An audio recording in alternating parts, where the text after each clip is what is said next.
Fala pessoal, eu sou a Cristiane Serra e esse é o seu podcast Startup Life. E início de mês tem o quê? O episódio Minha Jornada. Mas antes de revelar quem está aqui conosco para contar sua trajetória, revisitar momentos importantes como empreendedor, vai aquele recado do nosso patrocinador.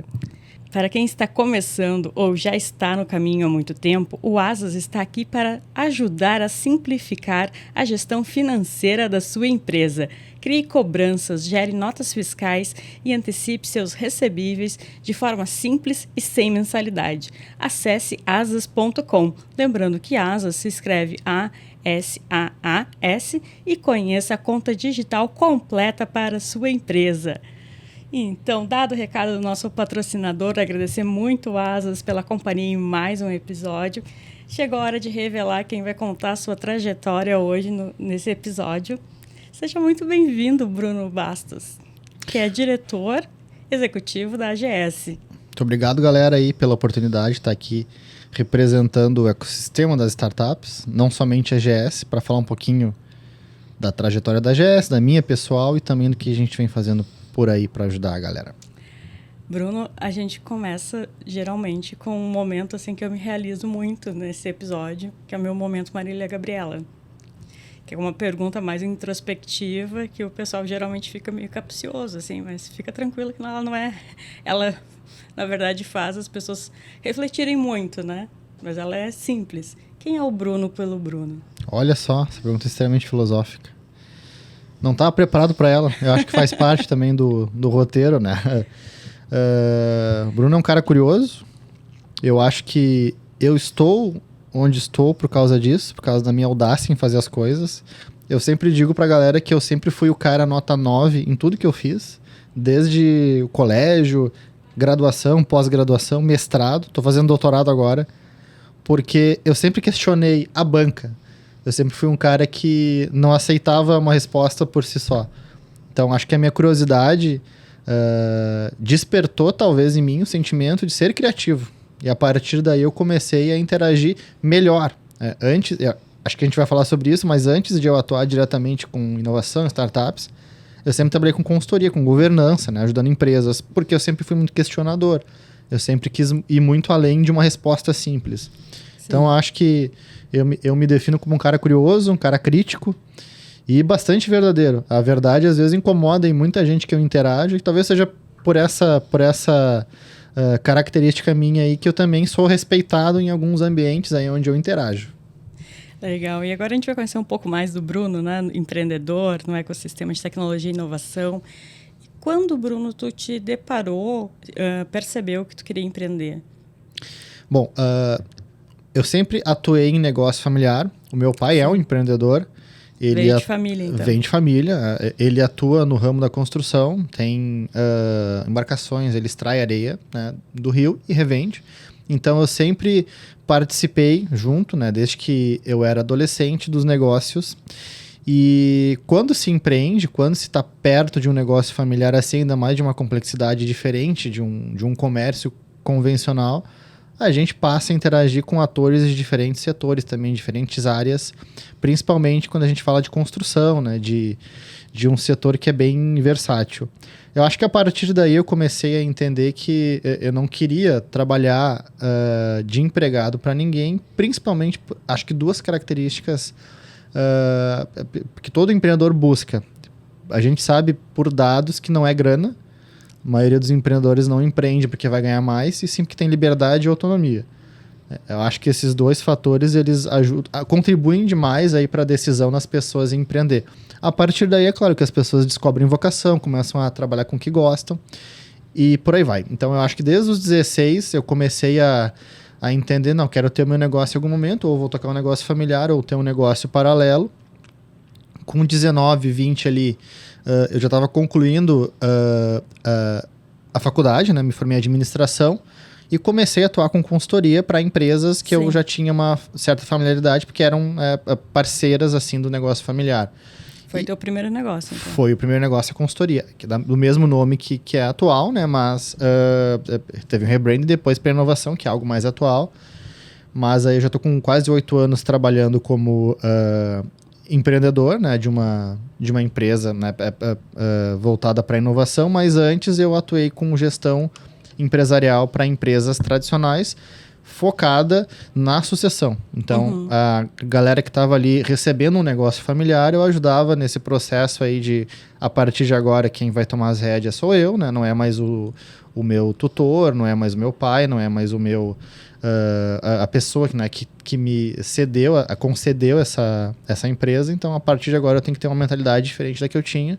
Não mais de empregado, né? Ou de alguém que responde ordens, eu tenho que começar a fazer com que as pessoas participem disso. E eu tô falando de um negócio que era bem tradicional, né? Era bem diferente do que a gente vê hoje na inovação. E os negócios, eles se transformaram muito em pouquíssimo tempo. Aquelas curvas de aprendizado que a gente via nos anos 80, anos 90, são bem diferentes das atuais. Então, eu tô falando de um público que era ali 40, 60, 70 anos, passando o bastão, e o termo é esse, pra galera que era mais nova, 20, 30, 40 anos. A gente tinha essa janela.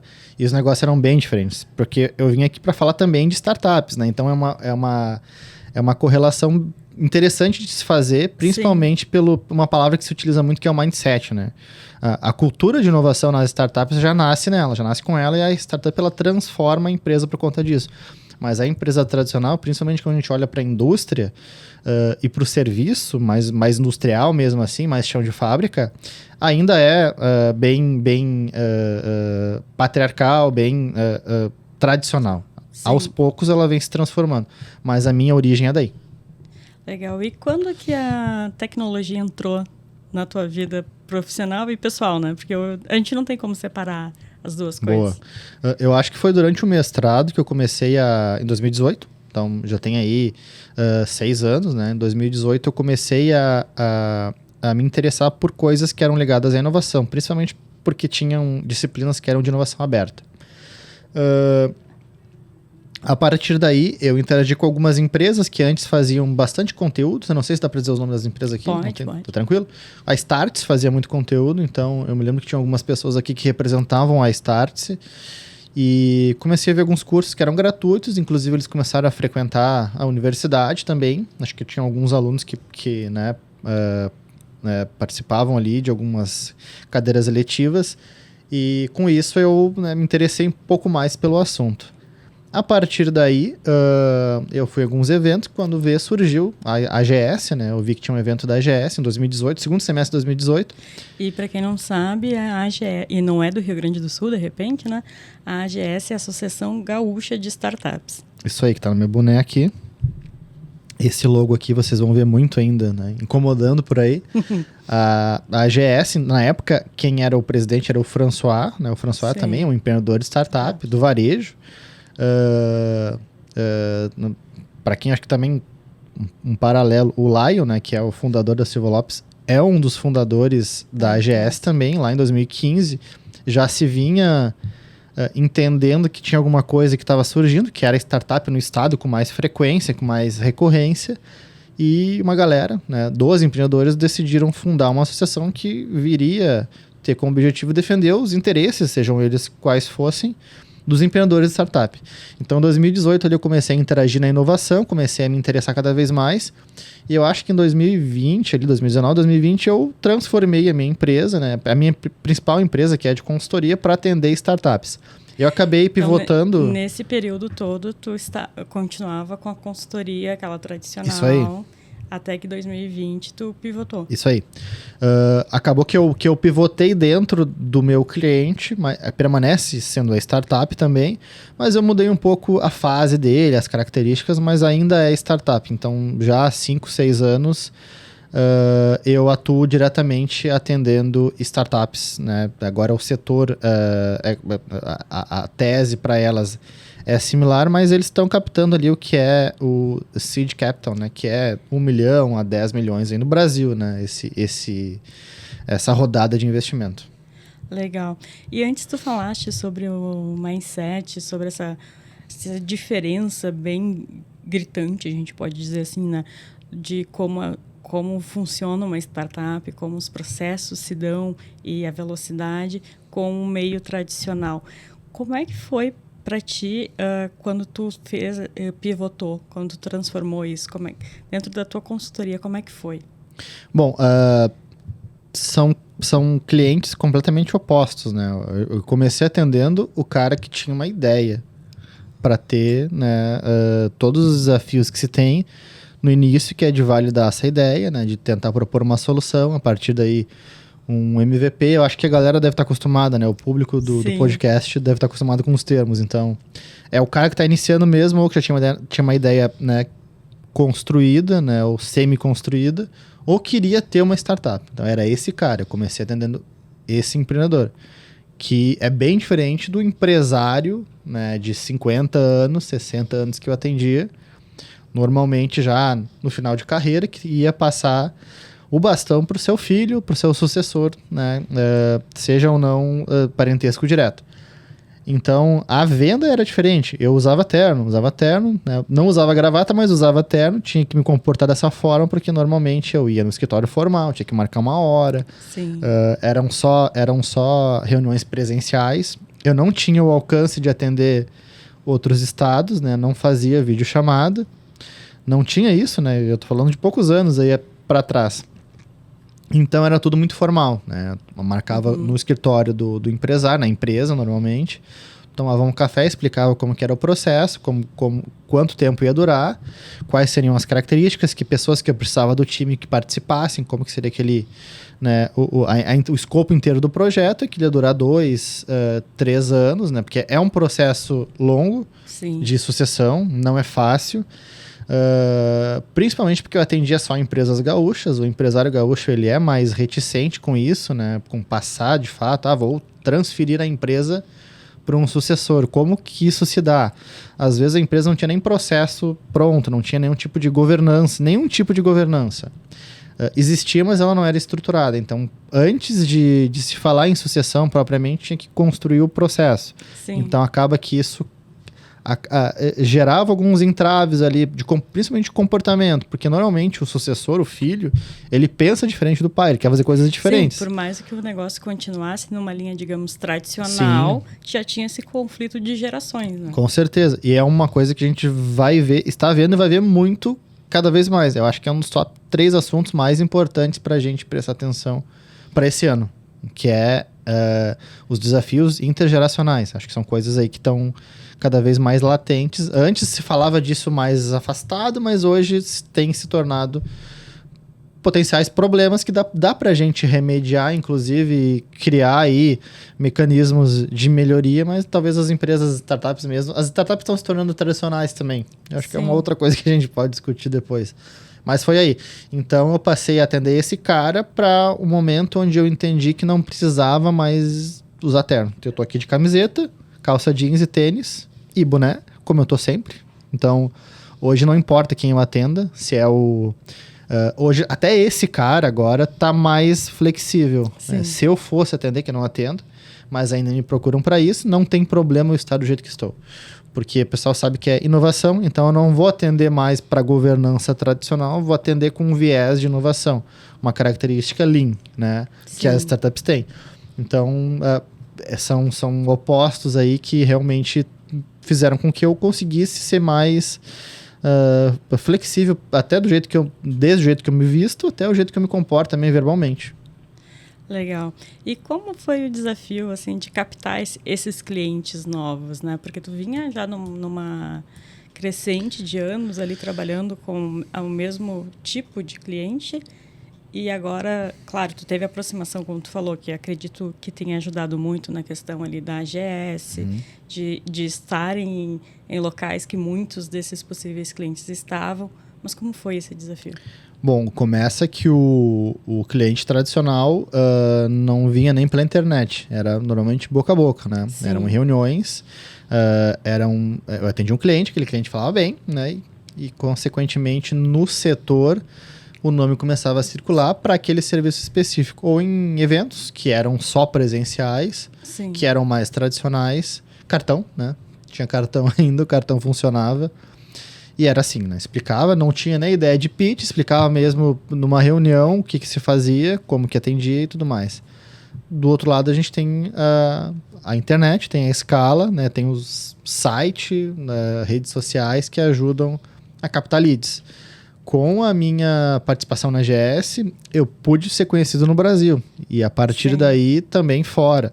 Eu atendi algumas empresas, algumas startups fora, investidores fora, startups também, que queriam alocar os seus recursos ou o seu negócio aqui no Brasil.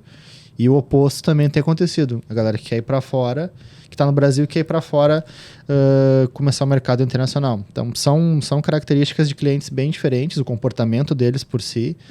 E também surge muito do boca a boca. Eu acho que ainda a forma orgânica mais barata e leal de se ter clientes é pela indicação, né? Então, eu sei que o Silva Lopes trabalha muito bem com NPS, trabalha muito bem com retenção.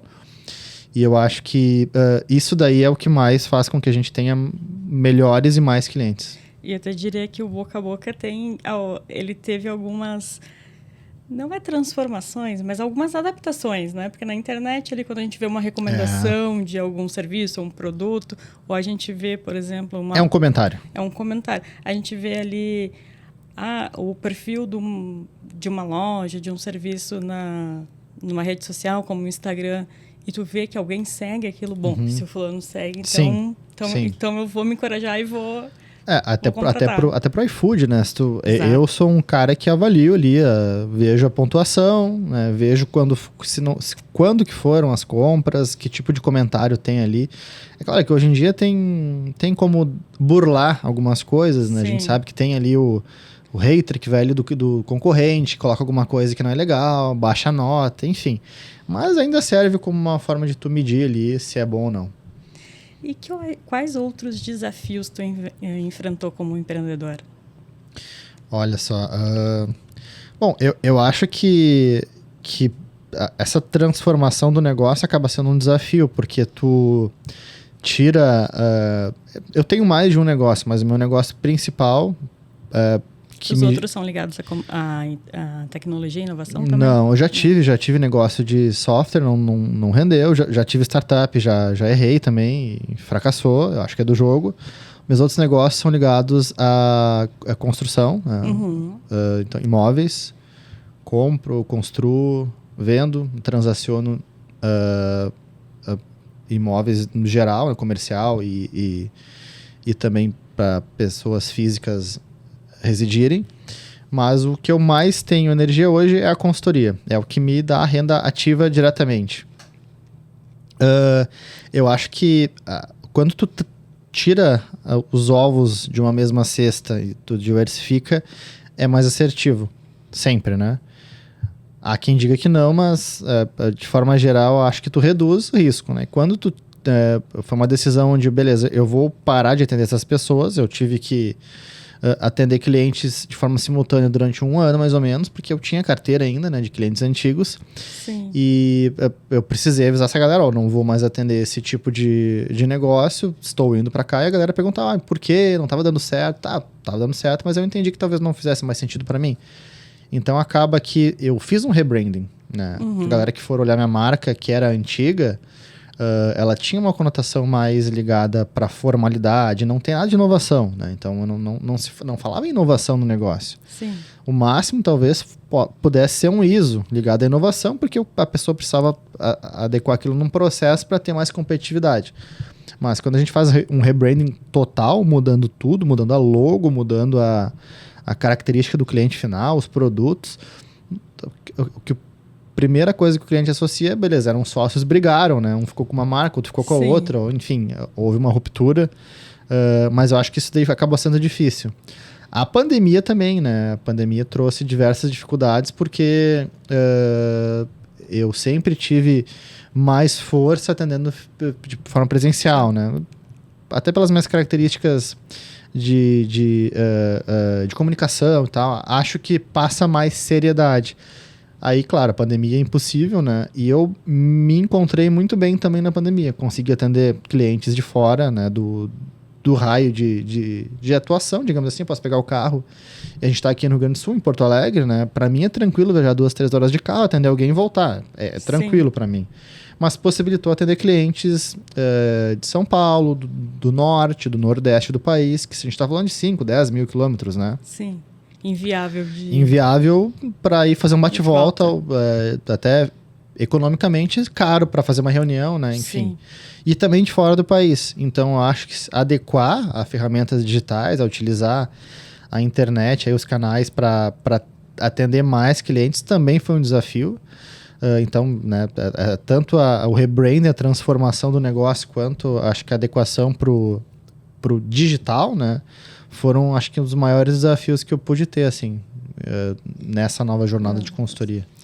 E agora me conta uma coisa que eu fiquei curiosa. Como é que tu consegue te dividir em empresas diferentes? E ainda mais a AGS, né? Eu já tive mais empresas, eu acho que em 2021 ali, eu também sou sócio, né, investidor de startups, mas eu não atuo diretamente na gestão, então Sim. acaba que as reuniões são mais pontuais, os reportes são mensais, ou até mesmo bi ou trimestrais, só de desempenho mesmo, de botar a mão na massa, basicamente a consultoria é meu negócio de construção.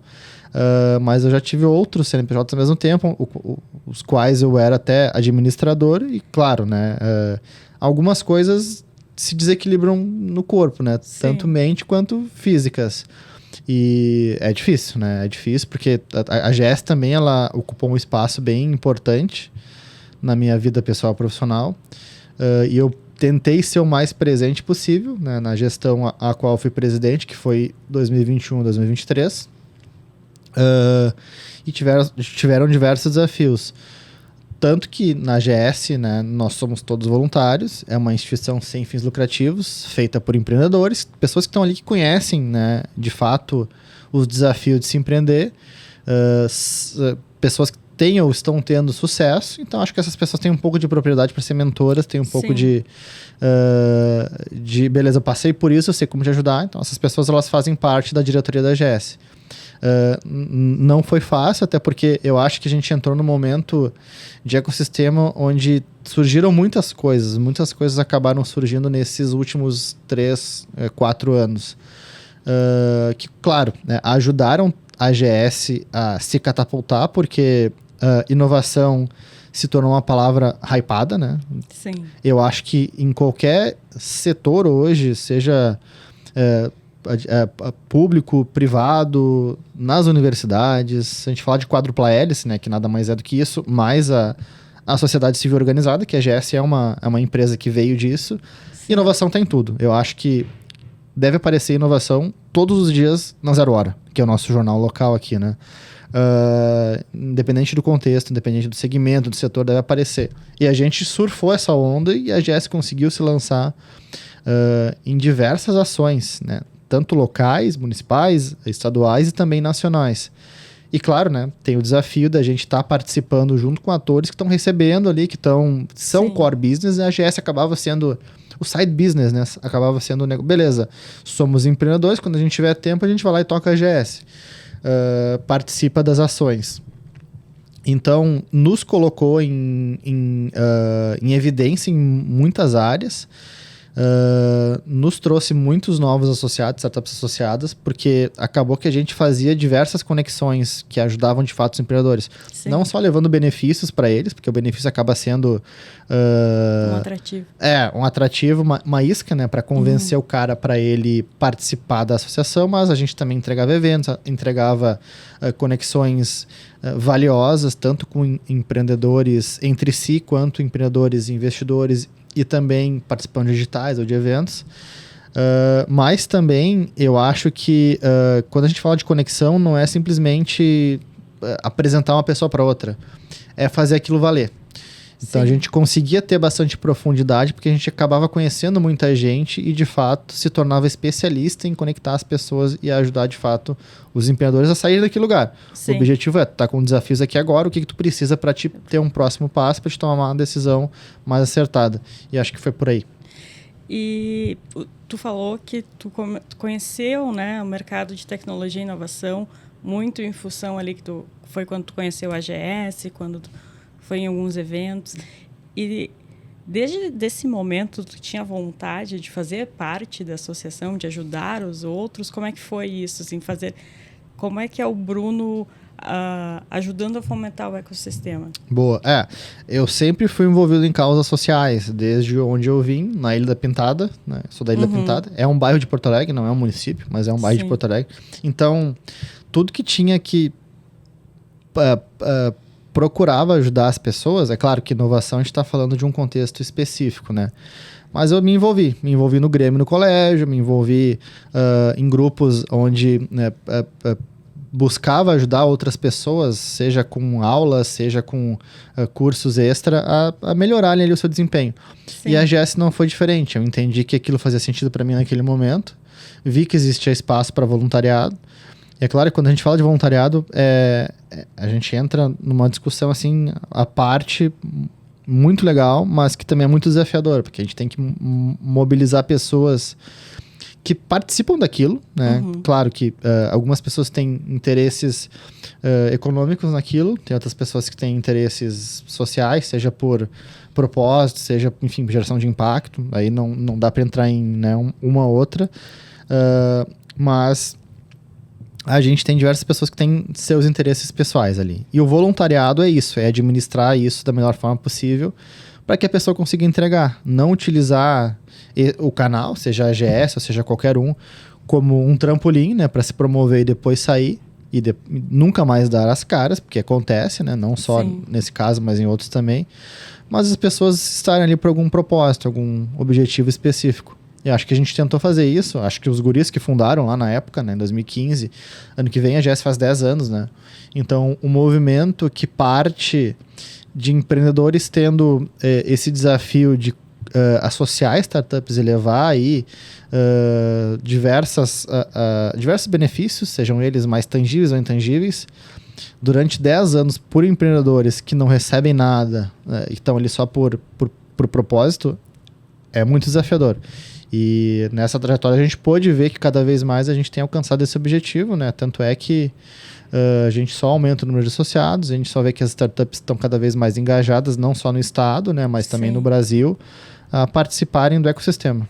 Legal. E, Bruno, ainda dentro dessa questão de ajudar a fomentar o ecossistema, né?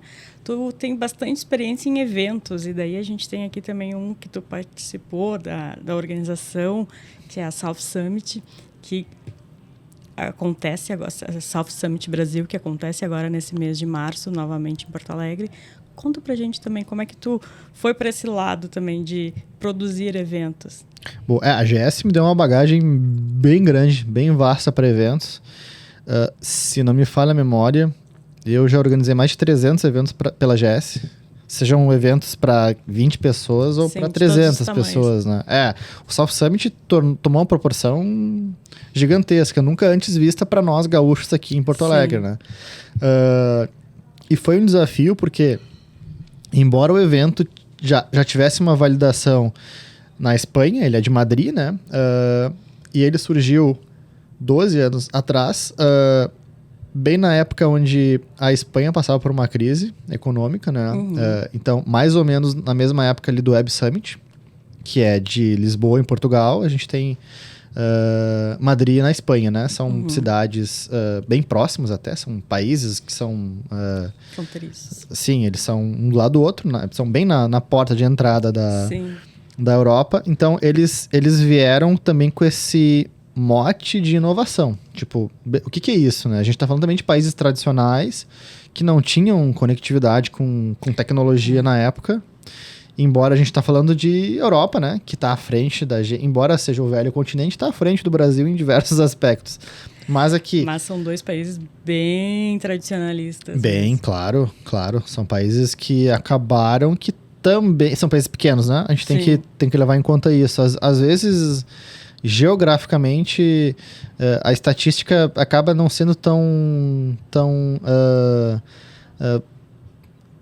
fiel quanto deveria ser. De novo, eu sou um crítico, né? Então eu vejo às vezes comparando, mas o Brasil cresceu tanto por cento comparado, cara, mas o Brasil vem num crescimento diferente há muito tempo, é um país de 210 milhões de pessoas, a gente tem uma desigualdade social tremenda que, para mim, né, eu tô falando do Bruno agora, não tô falando como presidente ou diretor executivo da AGS, A única forma da gente continuar inovando é reduzindo a desigualdade social e criando políticas públicas que sejam adequadas para todo mundo, tá?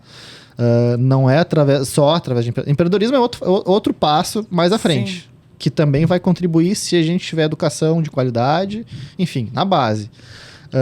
Então, eu acho que esses países perceberam isso. Se a gente for olhar essa trajetória nos últimos 10, 12 anos aí, eles se desenvolveram por conta também dos seus eventos locais. E eu acho que Porto Alegre está nesse momento. É a 3ª edição do South Summit. Vai acontecer de 20 a 22 de março de 2024, no Cais Mauá, que é um dos nossos pontos turísticos aqui mais visitados, né? Ele foi restaurado. A palavra restaurado acho que não é mais adequada, porque existe uma... Revitalizado. Tu que é da área também, né? Eu acho que pode... A questão do histórico ali, né? Ele traz, para quem não é de Porto Alegre, né? Ele traz uma coisa muito significativa para a cidade, porque a cidade deu as costas por muito tempo ali para o cais, para o muro que tem. Sim, é uma discussão eterna, né? Do muro, do cais. Até se fala muito, derruba o muro, deixa o muro, por causa de enchentes, e né? Pink Floyd, né? A discussão. Então, é bastante representativa. A South Summit, de certa maneira, ajudou a devolver essa área da cidade para os porto-alegrenses, né, e os visitantes. O evento ele começou ali com o objetivo, eu me lembro disso porque eu participei literalmente desde o início, né? Veio para aí, bateram palmas, veio a Maria Benromé, que é a fundadora do South Summit Madrid. Vai ter aquela coisa, vamos começar agora. E na primeira edição, a gente começou o evento, a organizar o evento, na primeira semana de janeiro, e o evento aconteceu em maio. Então a gente teve ali 4 meses, né, para botar de pé o primeiro evento. O segundo teve 1 ano, né, mas enfim, o primeiro evento teve isso daí. E vamos lá, embora tivesse a carcaça do evento, né, a gente tá botando um evento que deu certo lá, com um público completamente diferente, pessoas que já estão avançadas. Eles tiveram desafios, claro, na época, talvez similares, mas a gente está trazendo um evento para nós, e a gente se conhece, gaúcho, brasileiro, né, enfim. E aí ele começou com, beleza, vamos colocar 8.000 pessoas aqui, porque é um número extremamente razoável, né? E já era um desafio. Teve 20, né? 20.000 pessoas estiveram na primeira edição, com todos os seus desafios. Na segunda edição, acho que tiveram 22.000 pessoas, agora a gente está esperando 24, 25 para esse ano. Então, significa que a cultura de inovação, ela vem transformando não só a cidade, mas o nosso estado e também o país. Em outros lugares tinham alguns eventos tradicionais também. No caso que o Silva Lopes também participa desde sempre, que é o Case, né? A gente tem o Case e tem agora o Startup... agora também não, mas o Startup Summit. Antes era a Santa Catarina Summit, né? O Startup Summit em Florianópolis. Esses 2 eventos, o Case da Associação Brasileira de Startups e o Startup Summit, são os mais tradicionais para startups. A partir daí a gente teve diversos summits, né? Inclusive o Web Summit também, né? No Rio, que veio por conta de uma concessão. A gente tem a Gramado Summit também aqui em Gramado, no Rio Grande do Sul. Então são esses eventos. A partir daí surgiram diversos summits por conta, claro, também do South Summit, que mostrou para os municípios e para as macro-regiões que é possível, sim, que o município, que o poder público se insira, né, junto com as universidades, com as empresas, e essa galera possa coexistir, não competir, mas coexistir no mesmo espaço e mostrar a vocação local que está sendo feito de bom. Que eu acho que Porto Alegre tem feito isso cada vez mais.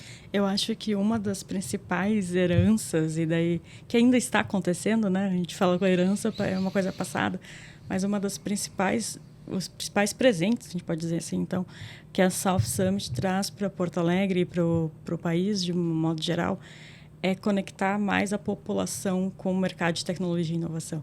Não que antes não se falasse no Brasil sobre isso, se falava, mas ainda era, digamos, uma bolha, né? Era só o pessoal que é da área, e trouxe, então, para as pessoas entenderem o que é uma startup, o que é...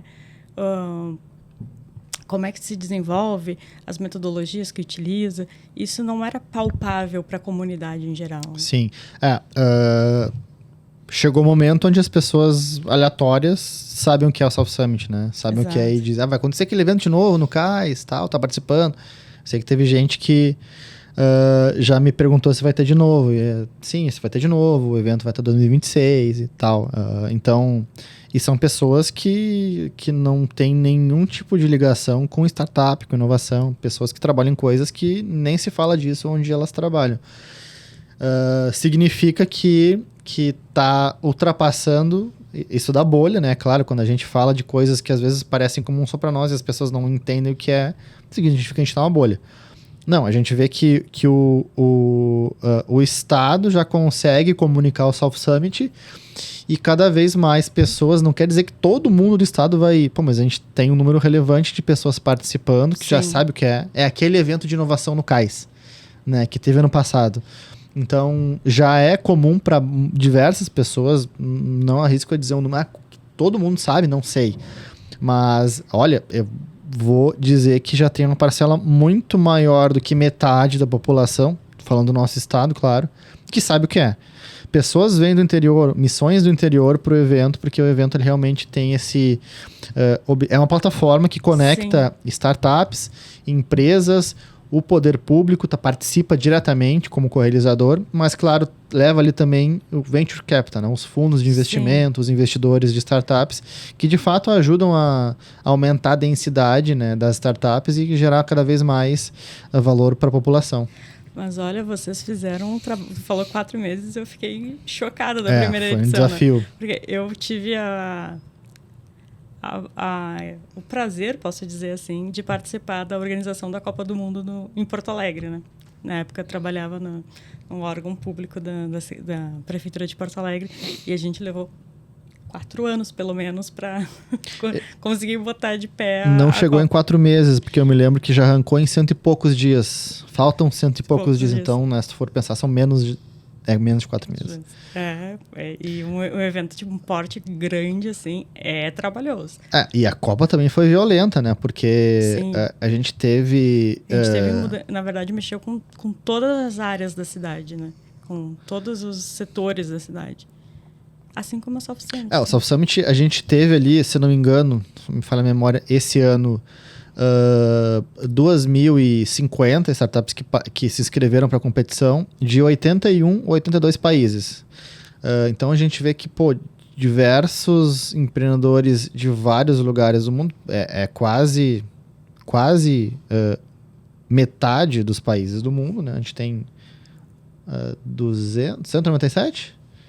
197, o Matheus aqui, o nosso professor de geografia, acho que 197 países, então, o Matheus, além de produtor, ele também ajuda nos cálculos, ele fica dando aquele, né? Matematicamente, então, vamos lá, quase metade dos países do mundo, talvez ali, 3/5, para não errar na estatística, submeter alguma coisa. Então, é muita gente interessada em participar de uma competição, porque existe, de fato, uma visibilidade. E é claro que isso ajuda Porto Alegre, é claro que isso ajuda o nosso estado, porque a gente mostra que um evento desses nessa cidade tem alguma coisa boa, né? Existe de fato um aprofundamento que cada vez mais se percebe quando a gente fala de maturidade para um ecossistema bem formado, né? Bem estabelecido. E Bruno, para a gente começar a encaminhar a nossa conversa para o final, como tu vê o cenário brasileiro hoje para quem quer empreender na tecnologia e inovação? Eu vejo só isso, na verdade, né? Eu não tenho estudado, não tenho pesquisado outras áreas que não inovação. E a inovação, leia-se tudo, na verdade.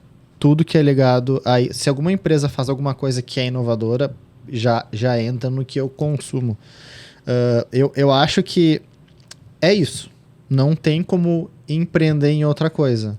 Porque, querendo ou não, por mais que a pessoa vá empreender de forma mais tradicional, menos inovadora possível, talvez assim seja melhor de exemplificar, vai ter alguma coisa de inovação. Vai ter que ter uma empresa híbrida, vai ter que ter um e-commerce, vai ter que ter alguma interação digital. Não consegue mais escalar se não tiver uma rede social ali que converse com seus clientes, né? Que utilizar e-mail, né? Não tem como utilizar WhatsApp, né? Eu trabalho bastante pelo WhatsApp. Eu consigo resolver muitas coisas ali direto piloto sabe, sem mandar e-mail, eu sou contra e-mail, na verdade, porque o e-mail some lá e desaparece.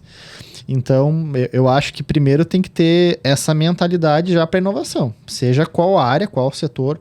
Um funcionário público, cara, também tem que saber. Ele tem que conseguir transitar já de forma pelo menos digital, porque as demandas estão cada vez mais digitais. O público está se digitalizando.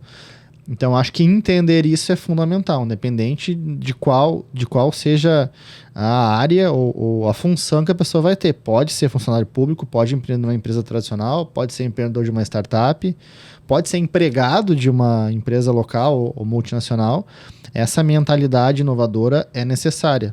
E é claro que entra dentro das características que eu acho que qualquer empreendedora precisa ter, que é ter uma visão sistêmica das coisas, resolver problemas de forma ágil. Isso daí se tornou um novo diferencial competitivo para quem está entrando no mercado. E qualquer formação, qualquer pessoa que vá se formar, se não conseguir ter resiliência, adaptabilidade, inteligência emocional, são fatores que não são ensinados e não vão continuar sendo ensinados durante um tempo nas universidades, Sim. mas que fazem um bom profissional. Tem coisas que são técnicas, mas tu se limitar só à parte técnica, que tu te formou naquilo, vai faltar alguma coisa que é interpessoal, que é do ser humano, que vai fazer diferença. E se essa pessoa tiver essas características, com certeza vai ser um bom profissional em qual área for.